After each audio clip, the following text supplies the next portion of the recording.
Jenna again. I'm gonna do something a little bit different for my manga reviews. I'm gonna do updates every 10 chapters or so that way you can see my face more. Because if I waited for it to end and did a whole review over that, you would be waiting for years. And I know you want to see me more than that. Okay, so the manga that I'm gonna be reviewing today is Akame Ga Kill. This review will be from chapters 1 to 10. So I have not read anything past that, so I'll make assumptions. Even if they're wrong, just bear with me. I have not read past chapter 10. The story thus far, okay, so we have this dude named Tatsumi who leaves his small little village to go to the capital. What an original name. He's going to join what I assume is their little army to make money and send back home to his poor starving village. However, none of this goes as planned, and he ends up joining this group called the Night Raid, which is a pretty cool name. And he goes on magical journeys with them because lo and behold, the capital isn't what it seems to be. I mean, I wonder why that is. It's not like the ruler can think for herself or anything. So that's about the whole plot line so far. There's not much else, and the first thing I want to say is that this manga is giving me serious trust issues. Within the first chapter, I'm greeted with this picture. I don't know what I was expecting with the word kill in the title and all, but it certainly wasn't this. I mean, the way the drawing style is, it was leading me to believe that it was just gonna be another action manga, but nah. This has definitely turned into a bloodfest. I mean, they were pulling some Dead Man Wonderland stunts with these little girls. They started out acting all sweet and innocent, and then bam, turned into psychopathic killers. Can never trust them, can you? Speaking of psychopaths, that one army girl, how the hell does she have guns hidden up in her arms? I mean, there is obviously meat and flesh and bone. I don't know where she was hiding these guns. And another thing are Tatsumi's friends, or the friends that he had from the village. We can see that they're obviously important to him, but we aren't given much details on them. Maybe they'll come in some later chapters, but for now, we're kind of left in the dark. I mean, they made these people seem to be really important, so I have a couple questions on that. One, why did Tatsumi arrive at the capital at a different time than his other two friends? Because they obviously left the village at the same time, so what happened along their little journey? Did they get separated? However, there was that one scene when they were fighting the eyeball guy, and he showed Tatsumi the person that he loved the most in the world, and it ended up being that girl that he left the village with. So I need some backstory there. I need to know about his love affairs, because that's what's important in this mango.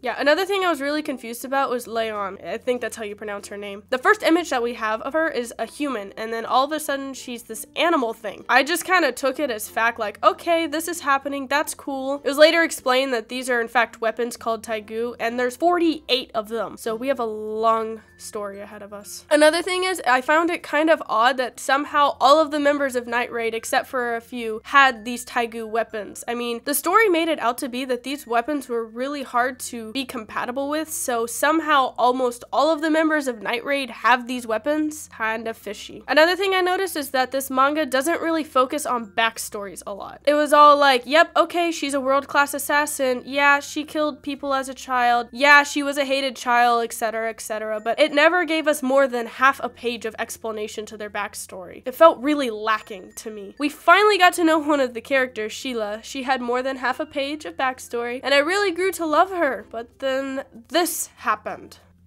Another betrayal. I mean, I really felt some feels on that page. You really tore my heart apart. That sounded so heartfelt. You tore my heart apart. I was legitly sad that she had died because we finally got to relate to a character. We finally got some meat on a character, and then they just kill her off like some Game of Thrones story. But obviously, these characters have some sort of sketchy past. We are shown in several different sections of the first 10 chapters that these people have important backstories, and even though they aren't really talked about and aren't seen as important, I feel like they are, and they probably will be explained in later chapters, and I'm thinking that maybe they're not focusing on the backstories right now because this manga is very much about the present and what's happening now. They want us to focus more on the events that are currently happening and not really get into the past, but to me, in order to really feel a connection with the characters, I need some backstory. But then again, I've only read 10 chapters. It's not a lot. I left off at the part where our super sadist as Death, I think is how I'm going to pronounce her name, came in. She is definitely gonna cause some trouble. I can see it already. I mean, she's all like, oh, I want to find my new love, but she has no idea what that is. I also thought it was kind of weird that she just had a list of all the requirements for her lover ready to go. I mean, don't we all carry around those lists of our dream man to just hand out to people? Yeah.